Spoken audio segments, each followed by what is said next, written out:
Opening statements. And so it was.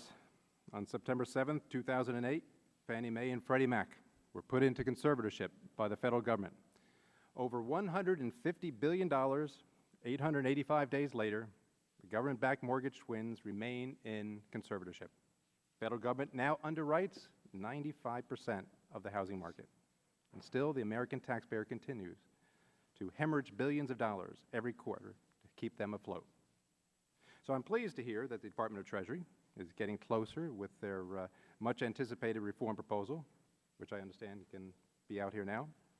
If I had known that simply scheduling a GSE reform hearing would facilitate such a swift response, we would have held one even sooner. And so while I know a lot of attention has been given to the Treasury's proposal and what the future of U.S. housing finance will look like, I believe that there are other areas of this debate that we can focus on right now.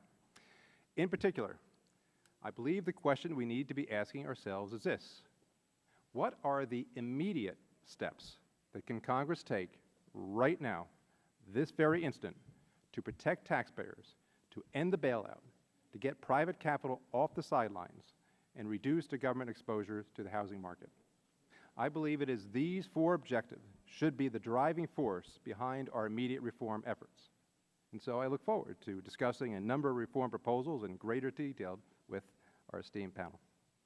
As I can see from their written testimony, there is no lack of ways to protect taxpayers and begin the end of the bailouts.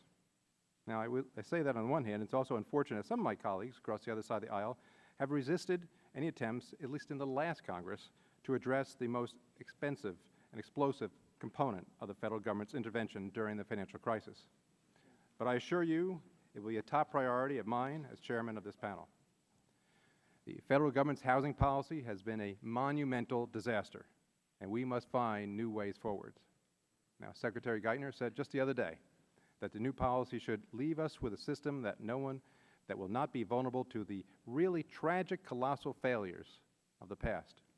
Well, I couldn't agree with him more. You know, even in the Washington Post, they are on board, too, with wholesale changes to Fannie and Freddie. In an editorial this Monday, the Post wrote, and I quote, "Home ownership does help instill thrifty habits and solidify communities, but it can be taken too far."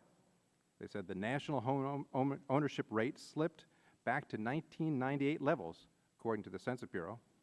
So in terms of building a community, et cetera, it's as if the last 13 years have never happened, except, of course, for the catastrophic losses to the taxpayer and also to the home buyers. They conclude by saying, it might be more accurate to say that the federal housing policy has helped to destroy communities. Well, it'll be the goal of this subcommittee to ensure that we put an end to this destructive and costly housing finance policy and then replace it with a system going forward that protects taxpayers and actually strengthens communities instead of doing like the Post says, destroys them.